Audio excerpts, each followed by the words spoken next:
Okay, so this is September 3rd, the evening session.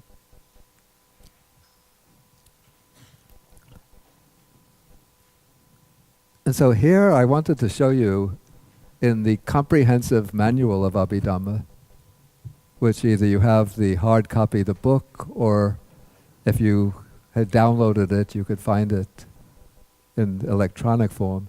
Here we have a table which shows us the 52 mental factors at a glance. And so of these 52 mental factors,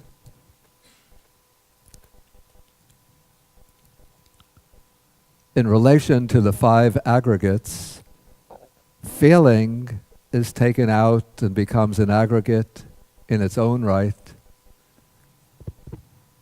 And perception is also an aggregate in its own right. So when we take these two out of the 52 mental factors, then we have 50 mental factors that are said to belong to the Sankhara Khanda, the aggregate of mental formations or volitional activities. And here we can see very clearly the categorization of these. So the universals, which now become 5 with feeling and perception separated out.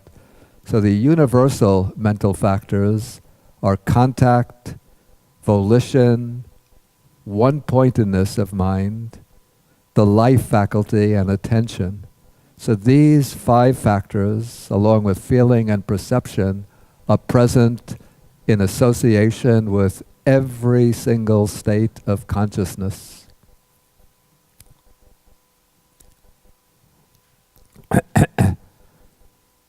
Okay, and so they are ethical, ethical variables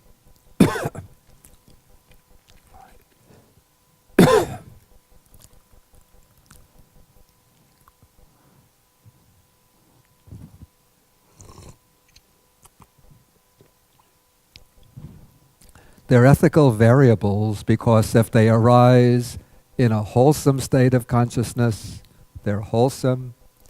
If they arise in an unwholesome state of consciousness, they're unwholesome. If they arise in an indeterminate state of consciousness, they're indeterminate.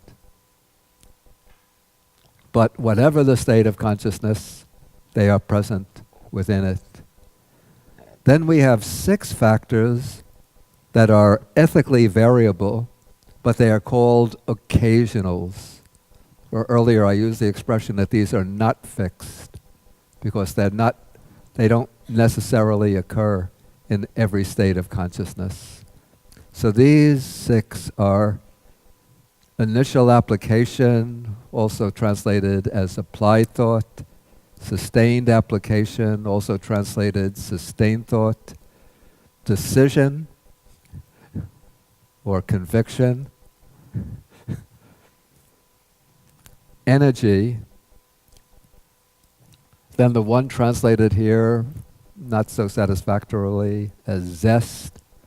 This is piti, rapture or elation, or even best as joy, but we use joy for the pleasant mental feeling. And then there's desire. This is not craving, but this is the desire to do something. So anytime I want to do something, what motivates that act of doing something is the desire to do it. Okay, then so far this afternoon we went through the beautiful factors, and these factors, remember, will be present in wholesome states of consciousness. They'll be present in the 8 great resultant types of consciousness.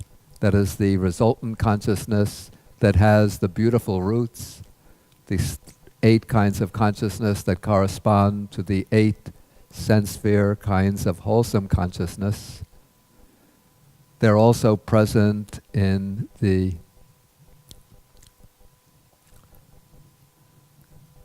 functional consciousness of the Arhat, the Kiriya Chittas, the functional consciousness of the Arhat.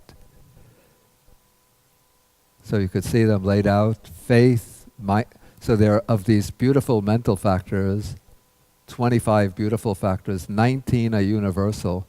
They're said to be present in every beautiful, good state of consciousness.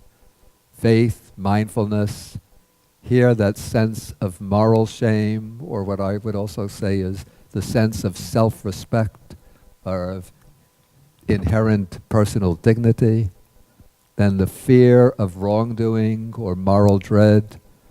Then non-greed, non-hatred.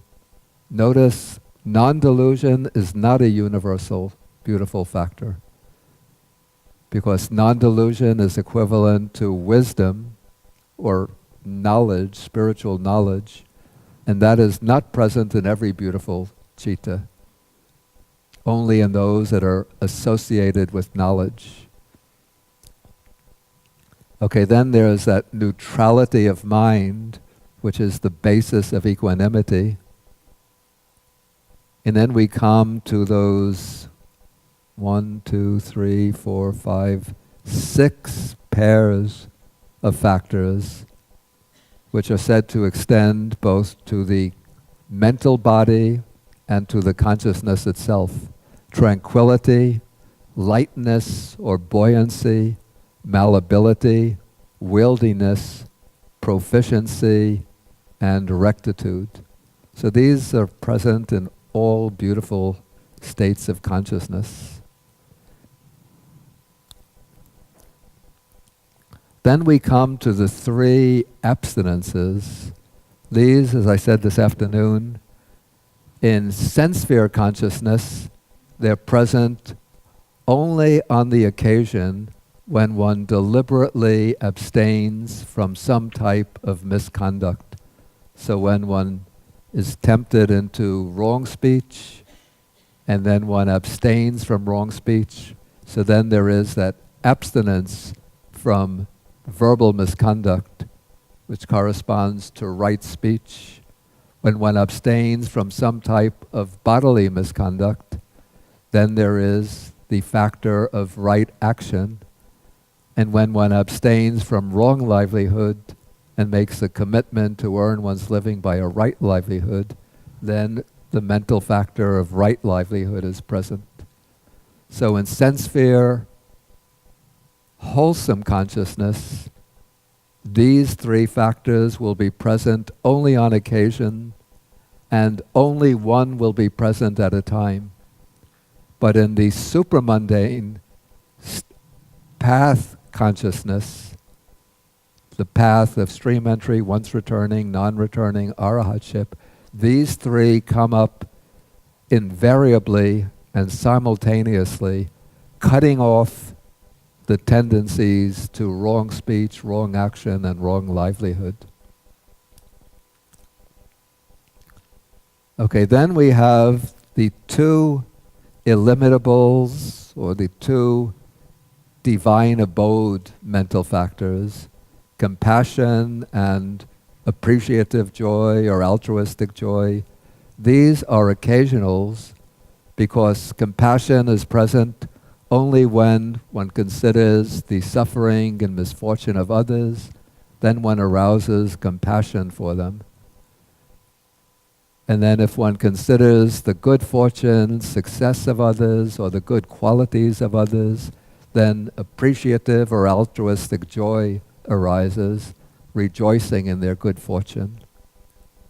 And so these 2 states of mind, they can arise in the sense sphere, wholesome types of consciousness, but then one could also develop them methodically as a meditative practice, and then they can arise in association with the jhanic consciousnesses.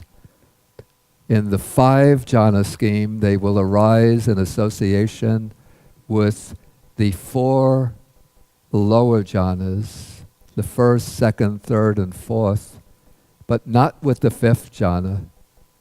The reason for this, it's said, this is the explanation that's given, is that compassion and altruistic joy are both accompanied by joyful feeling. This might seem counterintuitive in the sense of compassion, because when one is considering the suffering of others, then it might make one feel sad in turn, but it's said that if one is developing them correctly, then even though one is contemplating the suffering of others, one isn't rejoicing in their suffering, but because compassion, real compassion, it's a beautiful mental state, and so it will bring along a kind of subtle, quiet happiness along with it. And so compassion is connected with somanassa, with the pleasant mental feeling, and that is the feeling present in the 4 lower jhanas.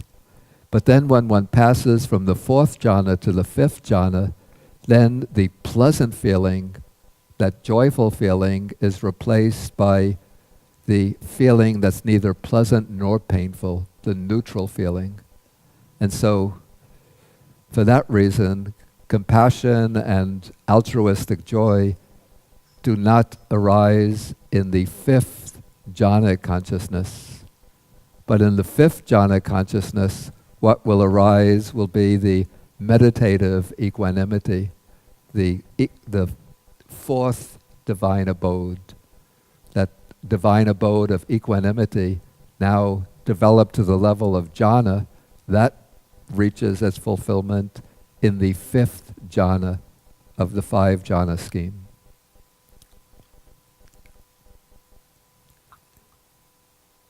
Okay, now the wholesome or beautiful mental factor of non-delusion, which is identified with the faculty of wisdom, this arises in the sense sphere consciousnesses.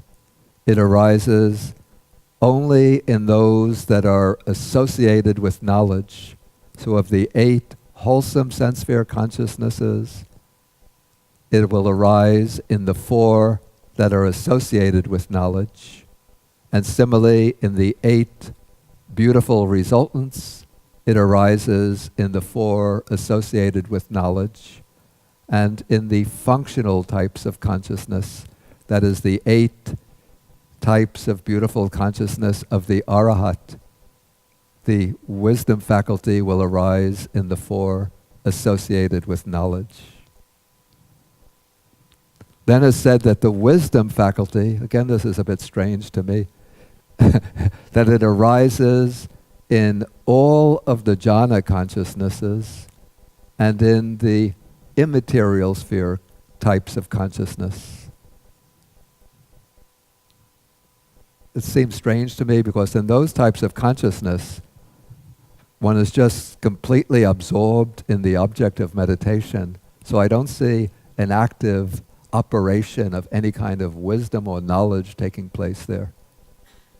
And then years ago I'd asked my teacher how that's possible, and he said, well, to attain the jhanas, you have to understand what are the factors obstructive to the jhana, what are the factors conducive to the attainment of jhana. But it seems to me that that understanding takes place in preparation for the jhana. I don't see how it can be operating within the jhana itself. But anyway, that is my personal opinion, and some of the commentaries say one's personal opinion is the weakest criterion of all.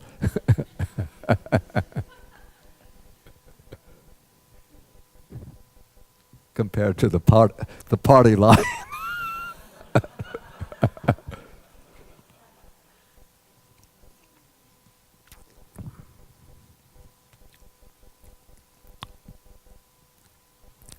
And then the wisdom faculty, of course, will be very, very prominent in the development of the insight knowledges. And what's interesting is that from the Abhidhammic standpoint, the insight knowledges are developed in the wholesome sense sphere types of consciousness. Not in the jhana consciousness, not in the immaterial attainments, but the insight knowledges develop in the sense sphere, the wholesome sense sphere types of consciousness accompanied by knowledge. And that will be knowledge elevated to a very, very high, profound degree. And then those insight knowledges succeed, evolve, or unfold in succession, going into deeper and deeper levels. And when the insight knowledge reaches its culmination, then it's followed by the breakthrough to the path consciousness, the supramundane or world transcending path consciousness. And in the path consciousness, the wisdom faculty is the dominant faculty. So it's all of the factors of the Noble Eightfold Path are present in that path consciousness.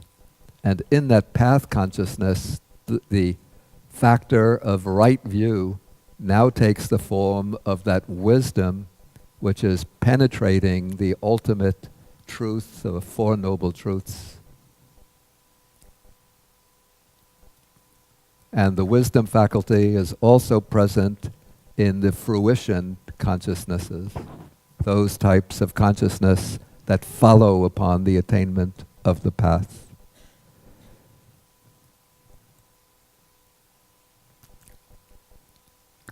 Okay, so that takes us through the types of beautiful consciousness, or the beautiful mental factors.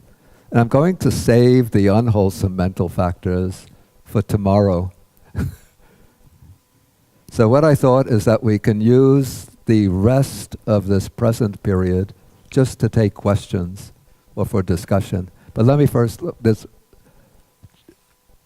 two written questions, so let me take these questions first. Okay, the first question here.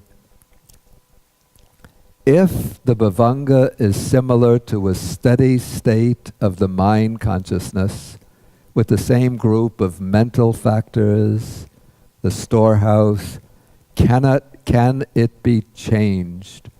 For example, if the bhavanga stores the karmic energies as we perform good deeds, can we change our bhavanga to a different steady state? And the answer to this, I'm sorry to say, is no. The bhavanga consciousness is a resultant consciousness. It's a result of the past karma that is determining our present rebirth. And so when we take rebirth, the rebirth occurs with the rebirth linking consciousness, and that is followed by the bhavanga consciousness, which is the same type as the rebirth linking consciousness. And that bhavanga will flow on always the same type of consciousness. And it goes on, whenever there isn't active consciousness, there is the bhavanga occurring with the same object, the same combination of mental factors going on till the death consciousness. But that doesn't mean that we can't change our destiny, because in our present life, through our mental cultivation, we could transform our minds in tremendous ways. It's just that the underlying base consciousness will always remain the same, which shouldn't be of a concern to us, because we're really concerned not with the base consciousness, but with the felt quality of our lives and of our minds.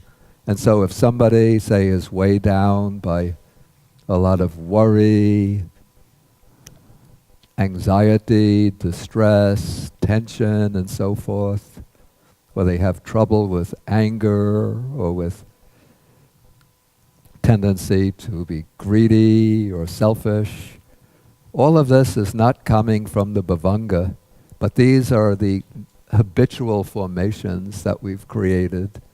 Well, actually, they might be in a way transmitted through the bhavanga, but they come up in active states of consciousness. And so through our mental recognizing and understanding our minds and then cultivating the proper antidotes to the unwholesome states, we can change our life, so from one of misery, worry, to stress and so forth, to a very happy, buoyant and joyful life. And the bhavanga won't bind us down. Okay, so that is the first question. Second question, I heard that registration also is a consciousness that results from karma as well as the javana. Is this correct? Yes, the registration is a resultant consciousness. It's the result of past karma. It could be some past karma created in this life, or most likely it's some past karma coming from a previous life which somehow gets the opportunity to mature, and it brings forth the registration consciousness. The registration consciousness is not a result of the karma created in the immediately preceding javana process. That javana process creates fresh karma, and maybe sometime in the distant future, that karma will bring forth some kinds of registration consciousness. We could say that the javana series is the immediate predecessor of the registration consciousness. But the registration consciousness is not the karmic result of the immediately preceding javana.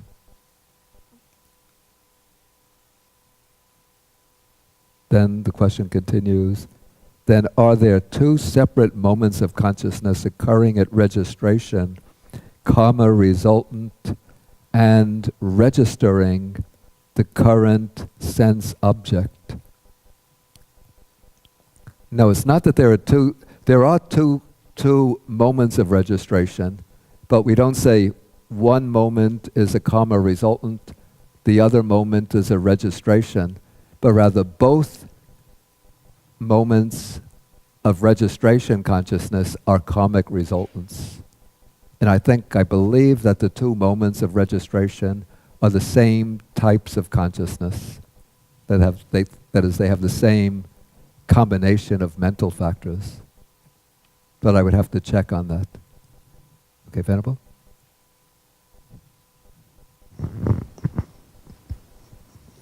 So I have two questions. First, regarding Hiri Ottappa. Yeah.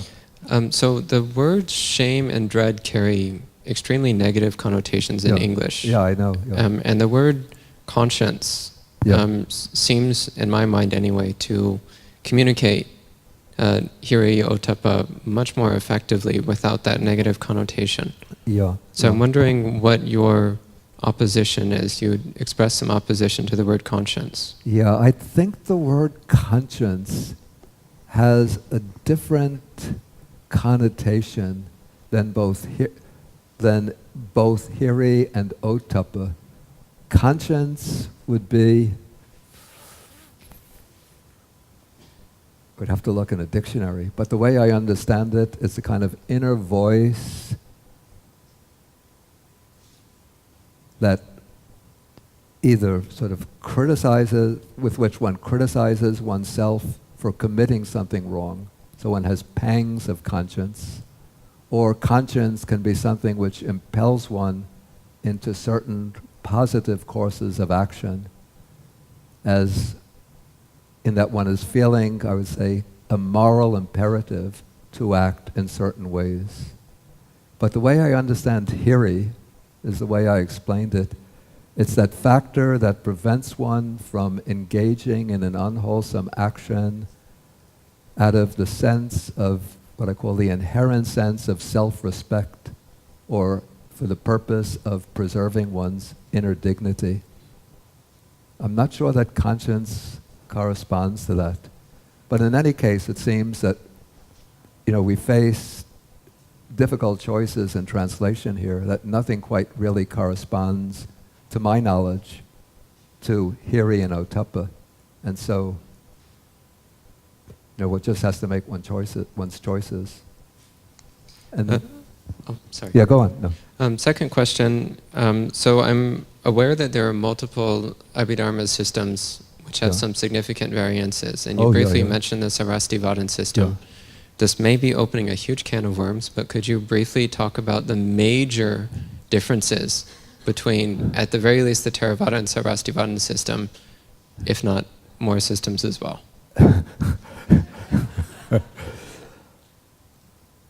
I have to admit, I don't really know the Sarvastivada system that well.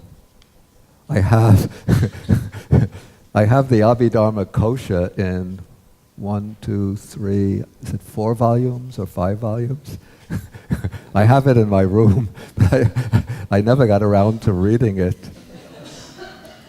And I also have, there's a big book by a Venerable K.L., that's Kuala Lumpur Dhammajoti. He is a monk from Malaysia, I think ordained in Sri Lanka. He's a Theravada monk. He lived in Sri Lanka for many years. Then he taught at the University of Hong Kong for many years. And his sort of specialization is the Sarvastivada Abhidharma system. And he has a big, big book, I think it's about 800 pages, called the Sarvastivada Abhidharma, which I also have. And I think one of these days I'll get around to it. Yeah, but the systems are quite different from the little that I know of the Sarvastivada system. And then the third Abhidhamma system that we know of, it seems to have been the Abhidharma system of the Dharma-Guptaka school, which flourished in the northwest. Probably now it would be Pakistan, eastern Afghanistan. And interestingly, the Dharma-Guptakas are actually fairly closely related in terms of origin to the Theravada, since they are both branches of the Vibhajyavada school, or the Vibhajyavada school of northern India. And so one branch went to the west of India and then came south to Sri Lanka. And then the other branch went northwards and then to the west to Gandhara. And they have a work which is, I believe at present it's only in Chinese. It's called the Sariputra Abhidharma Shastra. Well, that would be not the English translation, that would be the Sanskritized version of the Chinese title. But again, I don't know the system so well. There is a book that just occurred to me that I did read years ago. Frauwallner is the author. I believe he was an Austrian scholar. Called, I think, Abhidharma Literature and the Origins of the Buddhist Philosophical Systems, or something like that. You know that book? Okay, yeah. So that gives, I think, within a reasonably sized volume, it gives some summaries of the Abhidharma systems of the Theravadins, the Sarvastivadins, and I think it also has a chapter on the Sariputra Abhidharma Shastra. But I read it a long time ago. I haven't looked at it recently. Okay, Doug.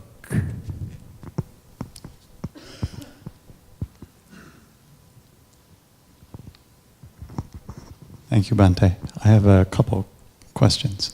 One is regarding the multi-step, say the IDOR process, where we have certain aspects of that process which are karmic resultant.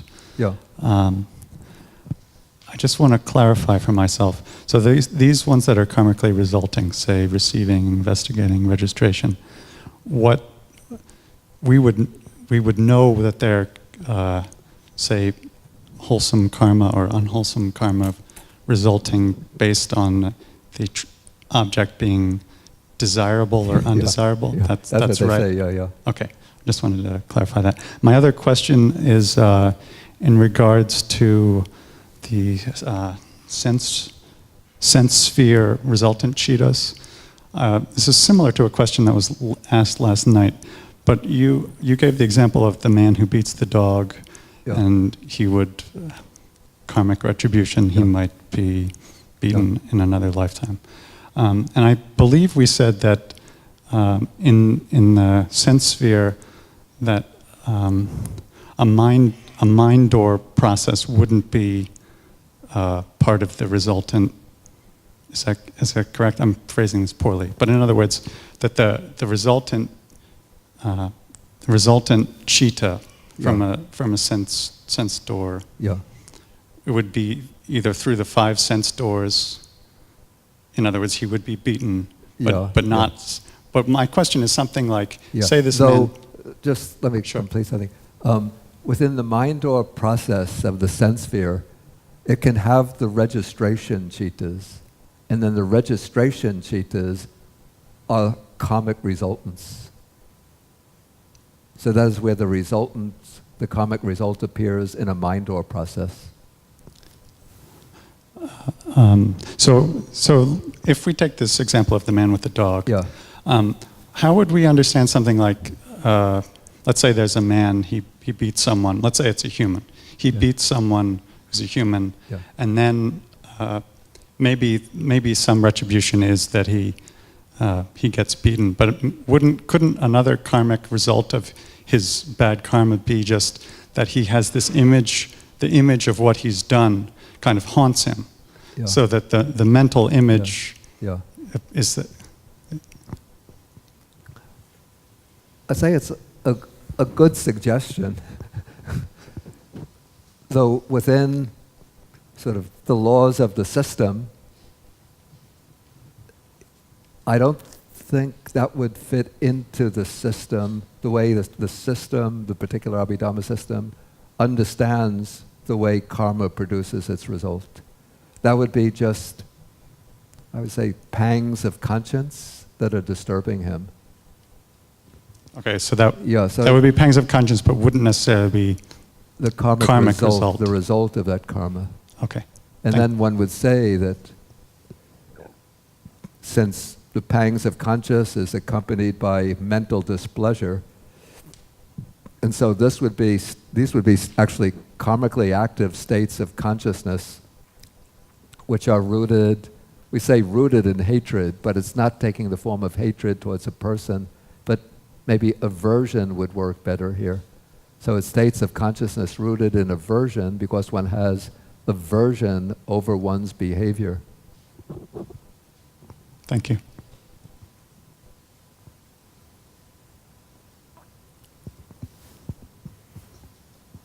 Okay, first we take,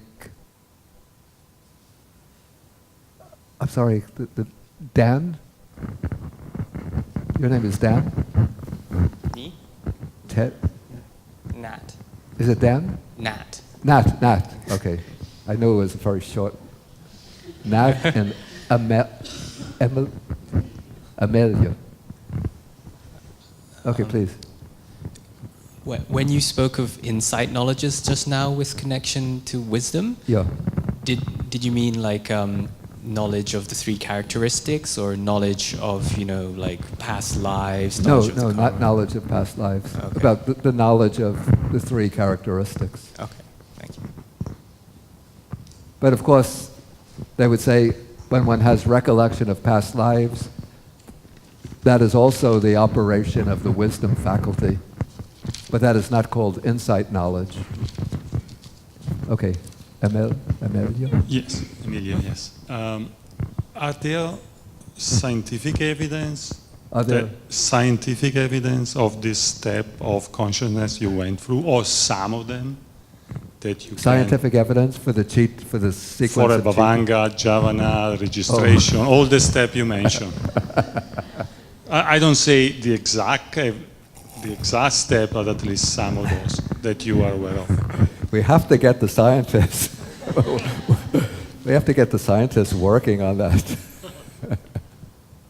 The problem is that they say that these cheetahs go by so quickly, that maybe there are no scientific instruments that could measure their speed. You're not aware of any I'm attempt I'm to not do aware of any, but there are people, cognitive or neuroscientists, who have some grounding in Buddhism. I think particularly at University of Wisconsin, Richard Davidson is one. I don't know whether they've ever tried to investigate, I don't know what kind of instruments they could use, the sequence of cheetahs to see whether there's any empirical evidence for them.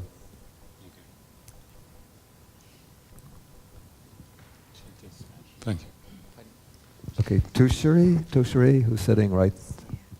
Yeah, just a quick question.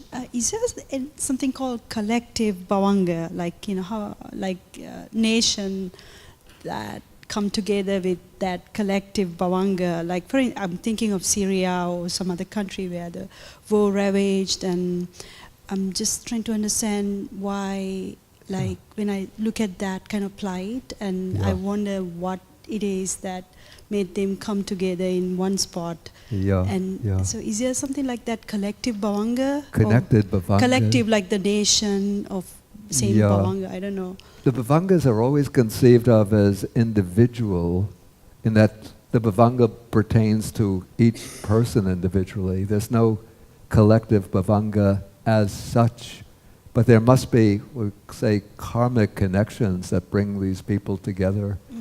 You know, at the same time, under the same circumstances. Thank you. But it's not done through the agency of some kind of bhavanga. Okay, Elaine?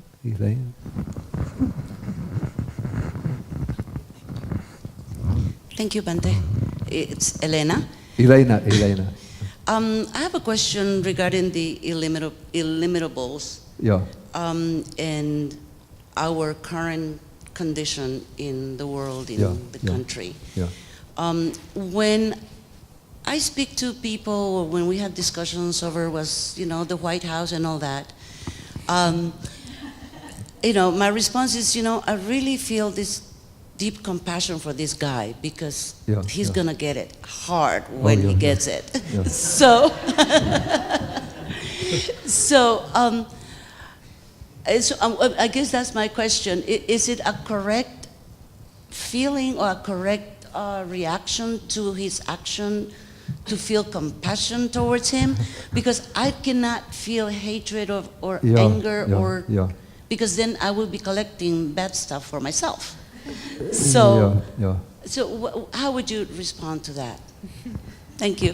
I mean, at one level, I would say one has to feel compassion for, we're not supposed to mention names here, but for somebody in the White House and the people around him. But at the same time, it doesn't mean that one has to be soft and sort of comply with the kinds of policies that they are promoting and decreeing. But I'd say that one has to stand up and oppose and resist those kind of policies. But at the sort of personal level, I have to say I find it hard myself. I have to learn from others how to develop compassion for that guy. So it really is a striving towards universal compassion, because out of compassion we need to fight back. Excuse me? I said it's more like a striving to develop universal compassion, because out of compassion we need to fight back. Yeah, we have to sort of stand up, resist, and oppose with compassion, but I would say out of a commitment to peace, justice, and environmental sanity and protection. Particularly now, I mean, we see what's happened the last couple of weeks with this flooding in Houston, with these deluges in Houston, but it's not only in the Southeast United States, it's even worse in South Asia. Last week, 1/3 of Bangladesh was underwater. Mumbai was largely underwater. Parts of Nepal are mountainous, so a lot of flooding and landslides in Nepal. And I don't think we've ever had it so bad in the past. There have always been, of course, hurricanes and floods, but happening simultaneously, and one country after another. I think in May there was it the Hurricane Matthew? Oh, Matthew isn't here now. Hurricane Matthew, was it in May that it hit Haiti? And then there was deluge, I think it was in June in Sri Lanka. June or July in Sri Lanka. Yeah, anyway, so. Thank you, Bhante.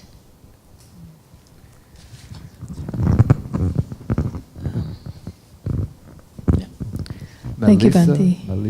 Melissa? Maricela. Maricela.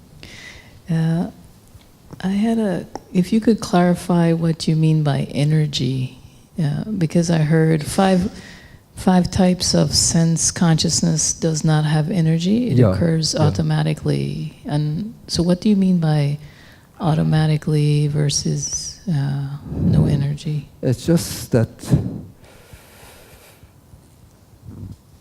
those types of consciousness occur just when the object impinges on the sense faculty. And so that it's said that the sense consciousness is very weak. So it just arises sort of spontaneously with the impact of the sense object on the sense base. So energy is not present in that state of consciousness. Let me see if I could get something on energy.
Okay, this is what it said. It said, energy is excluded from the 5-door inverting consciousness, the 2 kinds of receiving consciousness, and the 3 kinds of investigating consciousness, because these jhitas are still of a relatively weak and passive nature. But what about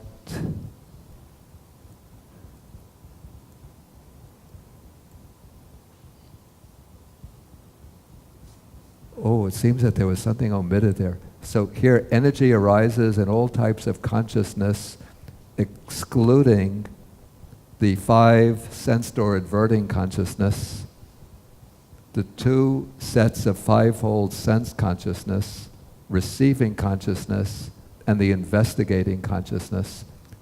And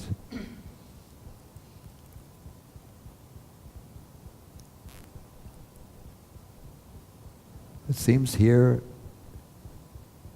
there was an oversight that it should also have said excluded from the 2 sets of 5 kinds of sense consciousness. And the reason is that these jhitas are still of a relatively weak and passive nature.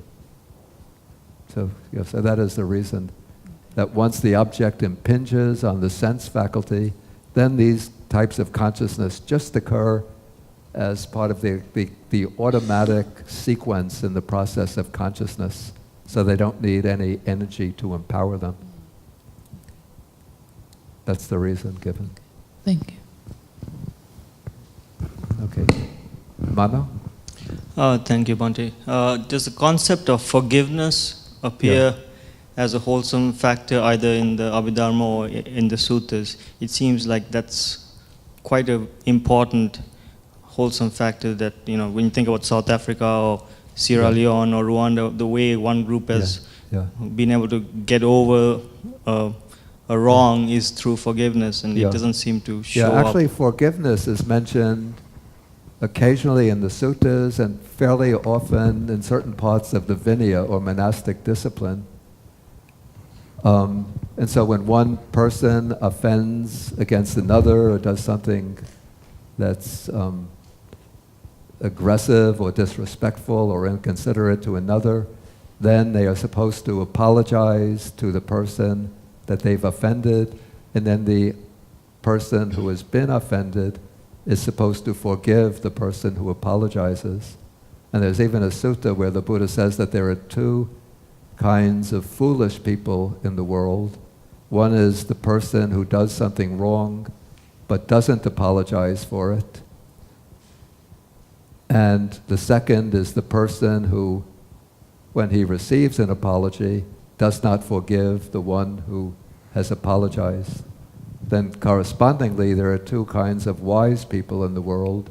One who, when they do something wrong, issue an apology, and then the person who receives an apology and then forgives the one who apologizes.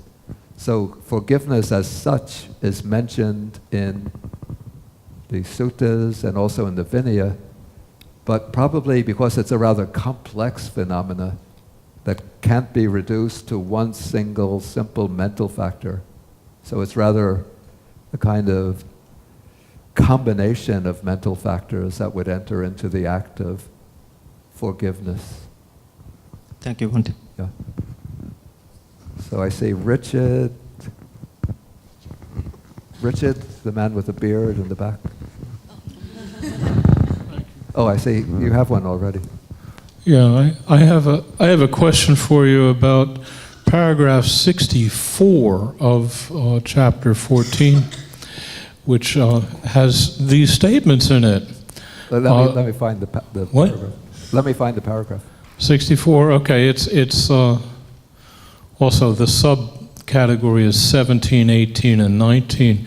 Lightness of matter, malleability of matter, and wieldiness of matter. Yeah. Right, it's got sentences like this. Under 17, lightness of matter, its function is to dispel heaviness of matter. Yeah. Under malleability, its function is to dispel stiffness of matter. Its proximate cause is malleable matter. Yeah. Under wieldiness of matter, its function is to dispel unwieldiness. Now, this strikes me as being really heavily affected by tautology. That is, these things are simply opposites, and it doesn't really matter what the verb is. Like if they say something like, you know, lightness of matter's function is to dispel heaviness of matter, you know, you could say, well, lightness of matter is the opposite of heaviness of matter, or lightness of matter is not heaviness of matter. It really doesn't matter what, you know, what verb goes in between the two halves.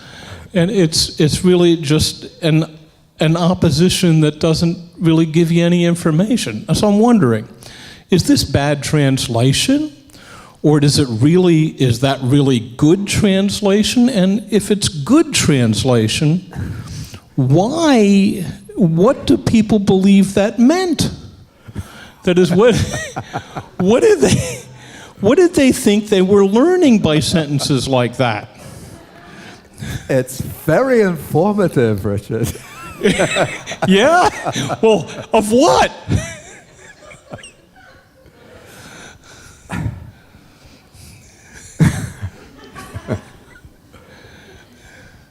Okay, there are days when I wake up and the body feels so heavy. Then I push myself to do some exercises, and then the heaviness disappears and lightness comes into the body. And so I come to the conclusion that there must be something there, that the exercise has brought up something called lightness of matter, which has come up and has dispelled that heaviness of matter, for Well, one example. I mean, my understanding of that state is that there's stuff we have between our nerves when we're asleep so that we won't fall out of trees, you know, as we could have, say, 100,000 years ago. And that to wake up, you need to get that stuff out of the area between the dendrites and the axons of the nerves, and that moving a bit will help to do that. But, the idea, you see, you've got these abstract nouns like lightness of matter, dispelling, that is, it's as if the quality itself is regarded as a causal agent. Yeah. Lightness of matter dispels heaviness of matter. Yeah. And that really is, it's the kind of thing that Erasmus started ridiculing in 1500 and that Shakespeare picked up on too. Right? It really doesn't say anything. It's just it's a front for having an explanation. You pretend. Yeah, I think, you see, the commentary has to explain each of these mental factors, or also the material factors, using this fourfold scheme, which somehow they inherited centuries ago, even before the age of the commentaries, of everything, every dharma, every kind of phenomena has its characteristic, its function, its manifestation, and then its condition or proximate cause. And so to fill in that fourfold scheme, it has to construct these sentences, which don't, as you say, they don't convey very much information, concrete information. But what I would say is that there is definitely an opposition between the sense of lightness or buoyancy in the body and the sense of heaviness in the body. And so this buoyancy or lightness that's felt in the body is mentioned here, and then this fourfold defining scheme is used in order to elaborate on how lightness of the body is the opposite of the heaviness of the body. And similarly with malleability and with wieldiness, and their opposites. Yeah, but don't you think that what's really happening there is that the fourfold scheme doesn't work very well, and so they're making they're making these statements pro forma. It's just like filling in the blanks on a cash receipt. Yeah, often it doesn't work very well. Yeah. Right. Yeah. Okay. So they don't want to change it. Okay. Good enough. Thank you. Okay. I think Ming. Okay. Hi, thank you, Bendy. I'd like to ask, today we just study all the beautiful factors, right? Factors. Yes, and then from the purification path, like the second of purification path, it's purify the view. From that Vipassana perspective, how it works. For example, like in daily life, if we... Wait, say again. Oh, in the daily life, if that factors is just manifest in our mind, right? Yeah. But from Vipassana, Yeah. I can't get that far. So I'd like to know how, when you use Vipassana, how those kind of factors be observed and as how it works. Yeah. Well, there are different systems of Vipassana meditation. And what I'm told is that there's a system of Vipassana meditation that has been developed by one Burmese Sayadaw called Pa Auk Sayadaw. And he says that, or within his system, that one is able to observe the individual chittas and then observe the individual mental factors in each of these chittas. How that is possible, it seems very, very, it stretches my ability to conceive of it. because each chitta is supposed to go by extremely quickly, Yeah. and has a very complex constitution. So how that is possible, I don't know. But in other vipassana systems, the one that I'm more familiar with is that stemming from Mahasi Sayadaw. Whatever mental states arise, one just observes them and notes them.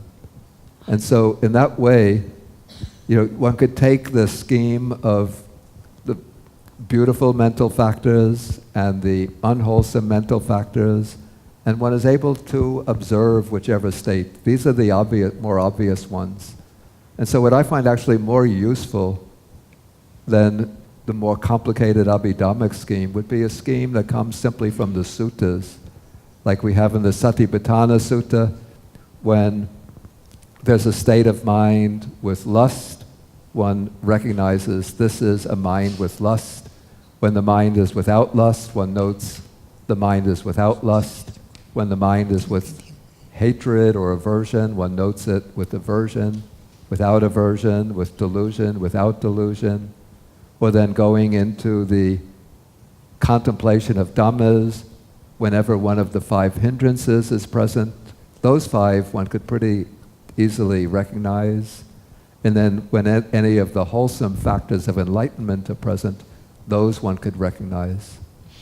So I find that to be sufficient rather than going into all 36 or 38 beautiful factors.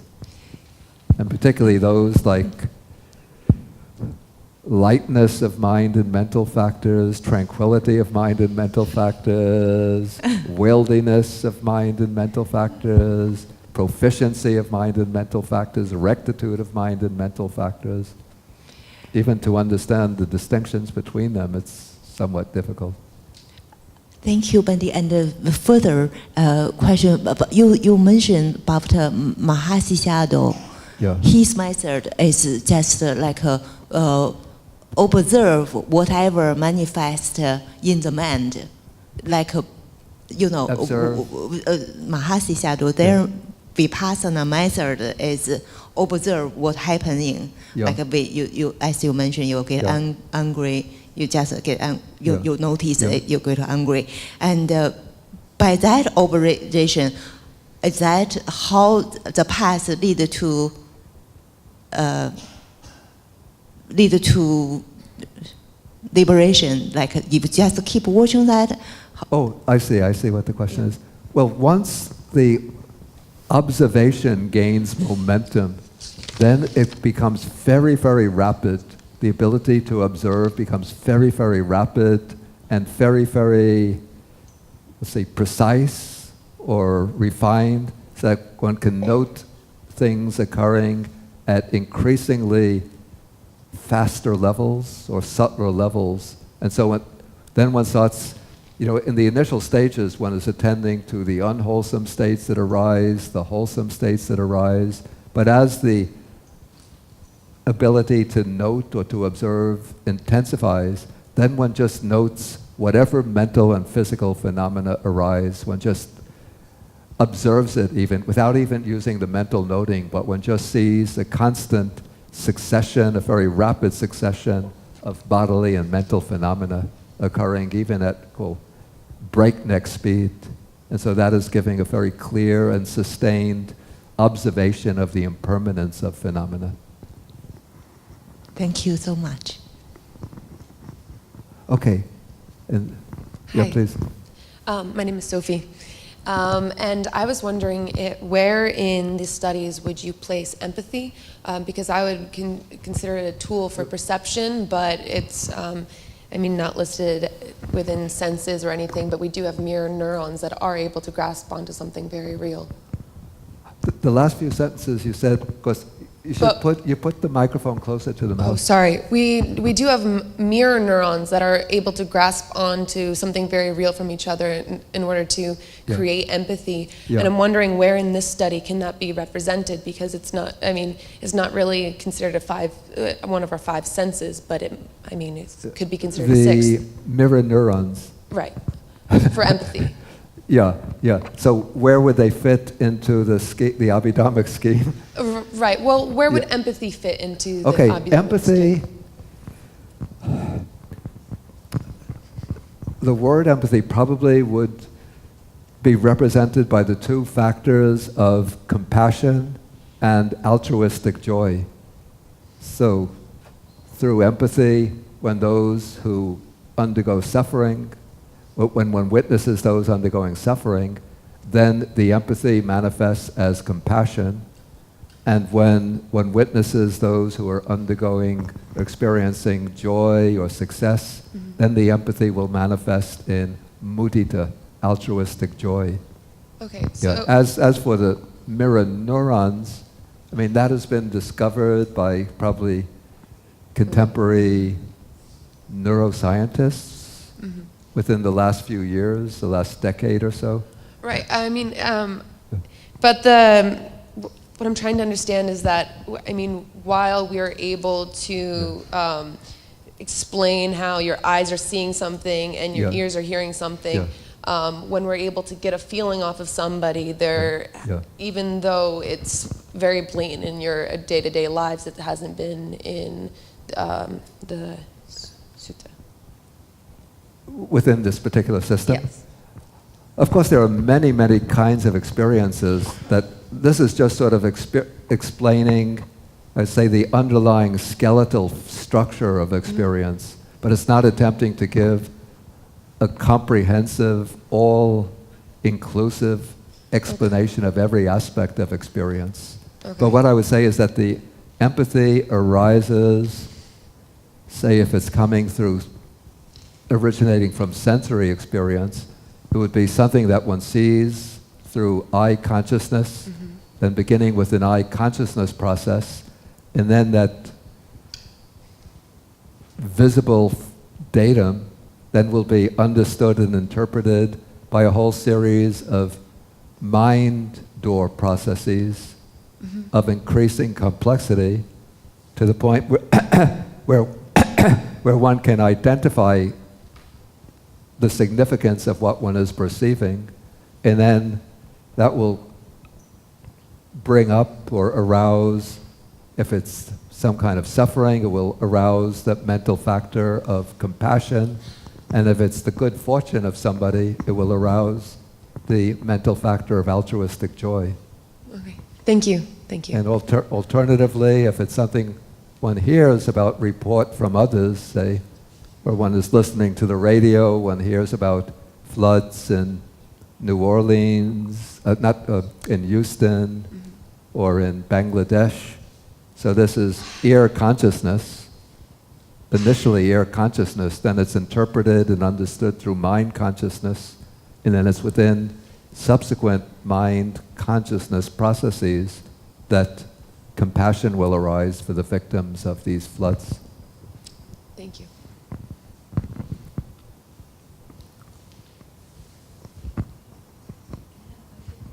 Somebody has a question? Yeah, can I ask a question? Oh, but you're passing the microphone around. May Yeah, I have of a course, yeah. question? Yeah. So my name is Annie. Just a very general question related to perception and the feeling. I feel those two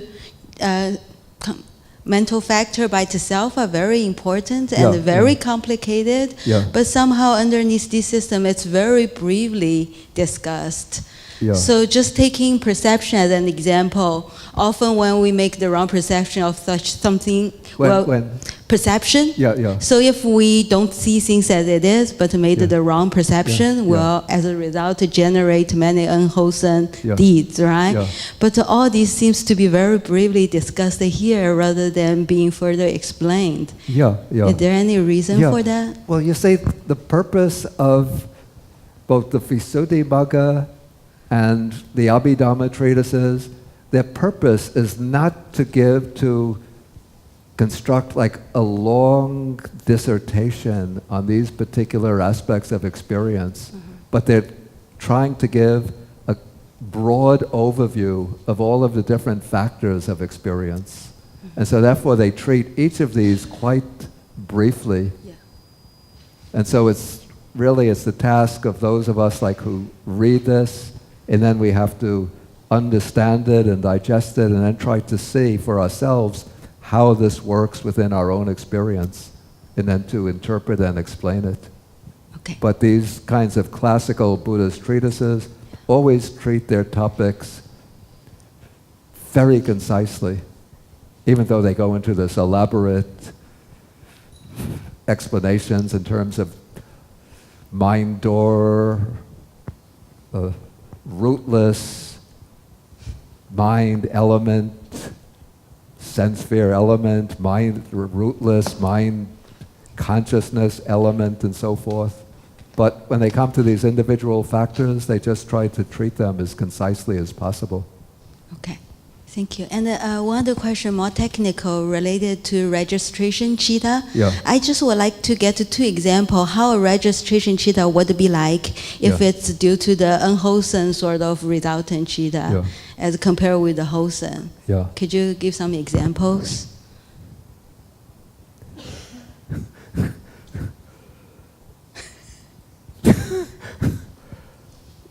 I have to confess, I've reviewed before this this retreat all the material in the Visuddhimagga, but this goes back to the comprehensive manual of Abhidhamma, so it's not so fresh in my mind. But let me see if there's some example there, if you're interested.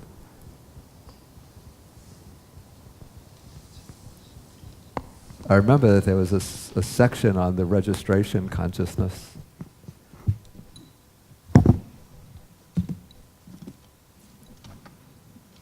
I could actually find it more easily, I think, if I had a hard copy.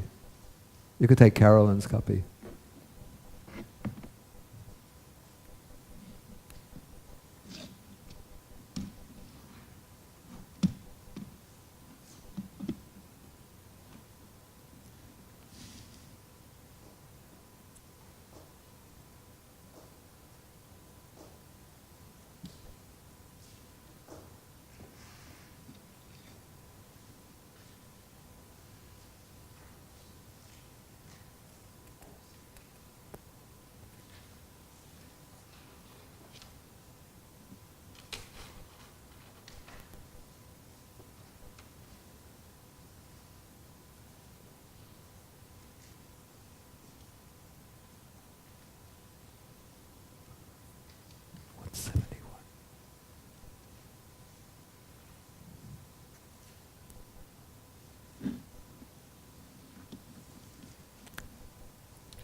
Actually, there's explanation here, but not concrete examples. Okay, let me try to think of a concrete example. Maybe I'm not sure that this would be so accurate.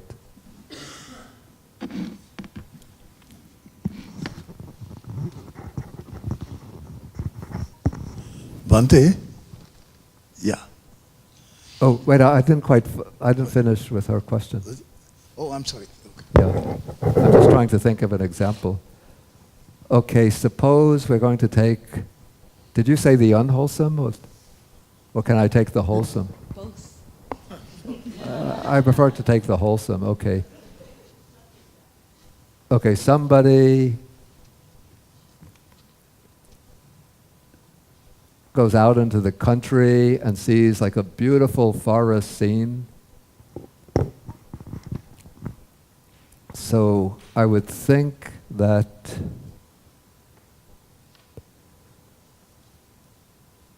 okay, the I consciousness, receiving consciousness, investigating consciousness, these would be wholesome resultants. And since it's a beautiful, really beautiful forest scene, so the investigating consciousness is one accompanied by joy. Okay, then comes the determining consciousness, so one determines this is a forest, then one enjoys it with, this would be a wholesome mind, of course, because it's not just greedy for the beauty of the scene, but it's sort of feeling a spiritual peace because of the beautiful forest. Okay, and then the registration consciousness will occur, 2 moments will occur, and those would be the results of some wholesome karma in the past, bringing up those moments of consciousness which register the beautiful forest scene.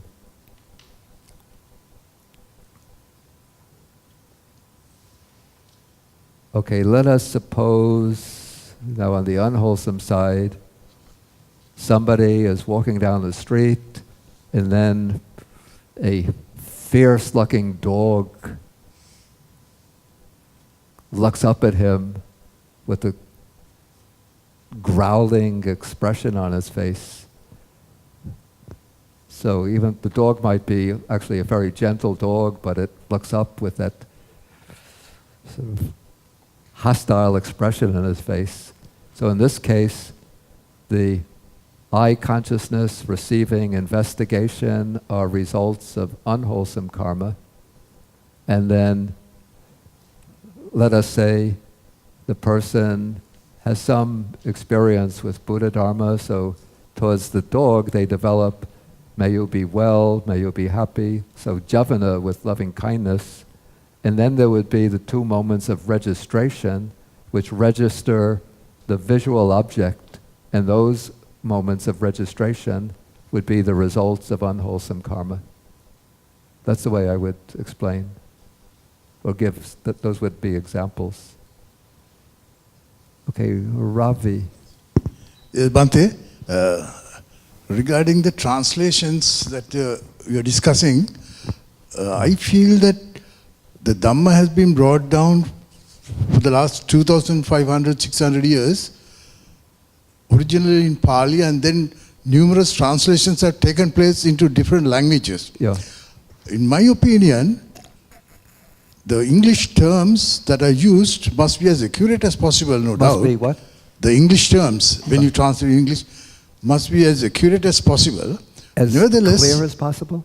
Accurate. As accurate as possible. Yeah. Translations should be accurate. But Yeah. nevertheless, you must maintain the original teaching, Yeah. the original scripture, and maybe give further explanations if necessary. Yeah, of course explanations Because are that is the beauty of Yeah. Buddha Dhamma, the way the Yeah, Buddha yeah. preached it, you know. So Yeah. we cannot at random put our own interpretations as the translation. Yeah. This is what I feel, you know. Yeah, yeah, of course, yeah. And the problem in translation is that words in one language, often they don't have counterparts in the target language. And also words in one language they're always embedded and spring from a framework of metaphor. This underlies virtually all of the words in the language. And then the words in another language are embedded within an underlying framework of different metaphors. So you get sort of clashes of metaphorical frameworks.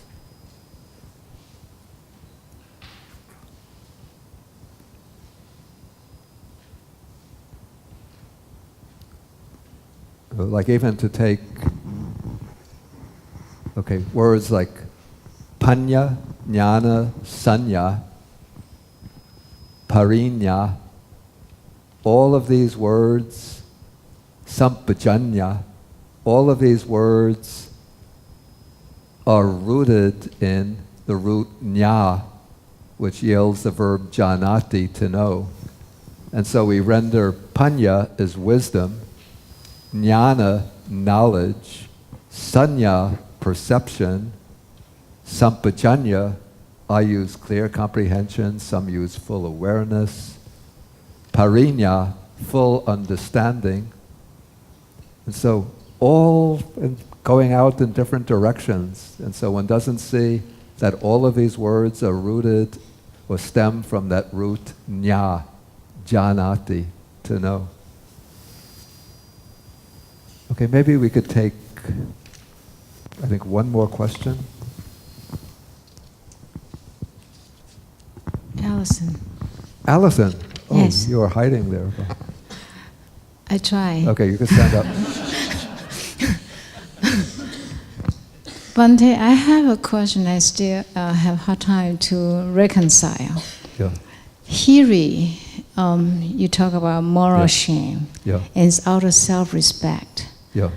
But I didn't notice that in today's world, Yeah. a lot of people who carry the shame and guilt, Yeah. Yeah. and it's out of self-destruction, Yeah. it's self-hatred. It's almost paradoxical Yeah. with your translation. And for me, I don't know how I'm going to reconcile with Yeah. this. So I want to bring this up, and because today's shame and guilt is because of the wrong perception, wrong mental formation. Yeah. Yeah. And so when you use hiri as moral shame, Yeah. and a lot of Buddhist people, A lot of what? a lot of Buddhists, Yeah. if we don't really really Yeah, yeah, understand the Dharma, Yeah. we go into deeper self-hatred, shame, Yeah, and I guilt. mean, that's a good point, yeah.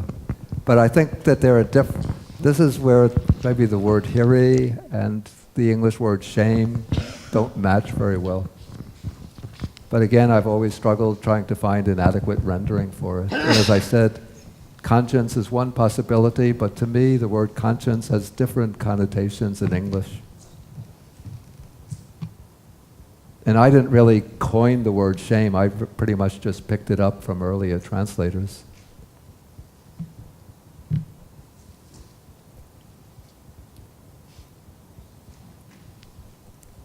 Okay, so it's 8:20, and so maybe since we've had a long discussion, we could do a little stretching, bending and stretching.